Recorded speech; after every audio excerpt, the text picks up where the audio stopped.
कभी सोचा है कि राजस्थान के एक छोटे से गांव की मिट्टी अमेरिका और फ्रांस के ड्राइंग रूम तक पहुंच सकती है? सुनने में कहानी लगती है ना?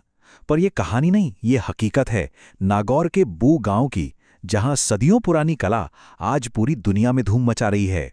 तो चलिए इस कमाल की कहानी को थोड़ा और समझते हैं। सबसे पहले देखेंगे राजस्थान की क्राफ्ट इकोनॉमी का बड़ा पिक्चर। फिर बू गांव की गलियों में चलेंगे, जानेंगे कि ये मिट्टी के खिलौने बनते कैसे हैं, इनका मतलब क्या है, और सबसे जरूरी, इस कला का फ्यूचर क्या है। तो शुरुआत करते हैं बड़े पिक्चर से। और ये समझना बहुत जरूरी है कि हम यहाँ किसी छोटे मोटे हॉबी की बात नहीं कर रहे हैं। भारत का जो हैंडीक्राफ्ट सेक्टर है वो असल में एक बहुत बड़ी इकोनॉमिक पावर है। जरा इस नंबर को देखिए, 32,759 करोड़ रुपए। जी हां, ये साल 2024 में भारत के हैंडीक्राफ्ट एक्सपोर्ट्स की कमाई है। मतलब ये जो हाथ से बनी चीजें हैं ना, वो देश की इकोनॉमी के लिए कितनी ज्यादा जरूरी हैं, ये आंकड़ा साफ साफ बताता है। अच्छा, तो ये खूबसूरत चीजें आखिर जा कहां रही हैं?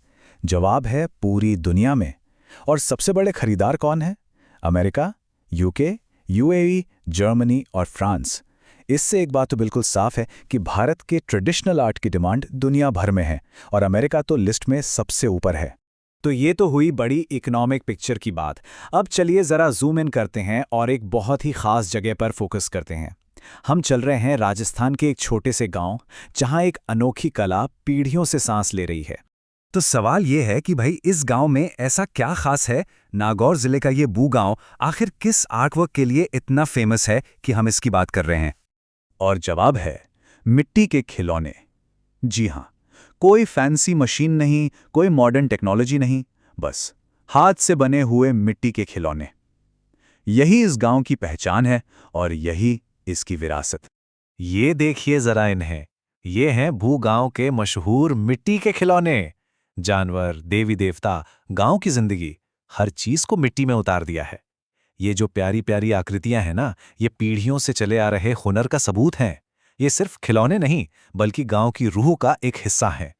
तो सवाल ये है कि ये बनते कैसे हैं? चलिए अब उस प्रोसेस और स्किल को देखते हैं जो मिट्टी के इन टुकड़ों में जान फूंक देती है। ये जो पूरा प्रोसेस है ना, वो एकदम ट्रेडिशनल है। सब कुछ हाथ से होता है। कारीगर सबसे पहले वहां की लोकल मिट्टी में गोबर मिलाते हैं, फिर उसे हाथ से ही जानवरों या देवी देवताओं का शेप देते हैं।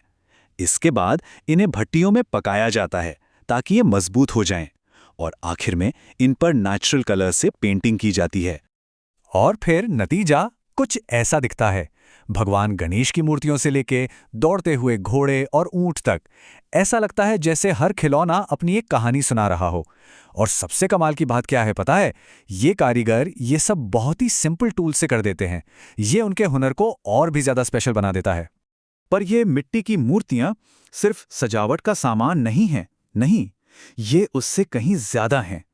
इनके पीछे एक गहरा कल्चरल और स्पिरिचुअल मतलब छिपा हुआ है। चलिए उसे भी समझते हैं। तो आखिर ये खिलौने इतने स्पेशल क्यों हैं? देखिए, ये सिर्फ खिलौने नहीं हैं, ये वहाँ की लोकल कहानियों को जिंदा रखते हैं, त्योहारों और पूजा में इस्तेमाल होते हैं, और पूरे गांव के लिए एक गर्व की बात है। इतना ही नहीं, इन्हीं से गांव की इकोनॉमी चलती है, और मशीनों के जमाने में ये एक अनमोल परंपरा को भी बचाए हुए हैं। कबीर का ये दोहा तो सुना ही होगा, माटी कहे कुम्हार से तू क्या रौंदे मोहे, एक दिन ऐसा आएगा मैं रौंदूंगी तोहे। ये कुम्हार और मिट्टी के रिश्ते को कितनी खूबसूरती से समझाता है। इसका मतलब बहुत गहरा है कि आज कुम्हार मिट्टी को आकार दे रहा है, पर एक दिन यही मिट्टी उसे खुद में मिला लेगी। ये लाइफ साइकिल और आर्ट की एक गहरी फिलॉसफी है। चलिए अब वापस बड़े पिक्चर पर आते हैं और ये देखते हैं कि ये जो लोकल क्राफ्ट है वो नेशनल लेवल पर और ग्लोबल चैलेंजेस के साथ कैसे जुड़ रहा है। यहाँ ना दो दुनियाएं एक साथ मिलती दिख रही हैं।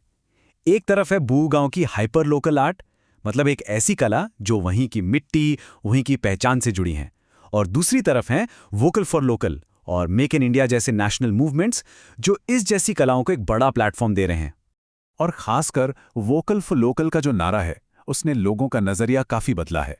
अब पूरे भारत में मिट्टी, लकड़ी और ऐसी ही ट्रेडिशनल चीजों से बने हैंडमेड खिलौनों की डिमांड बढ़ी है। इससे क्या हुआ? इन कारीगरों को एक नया मार्केट मिला है।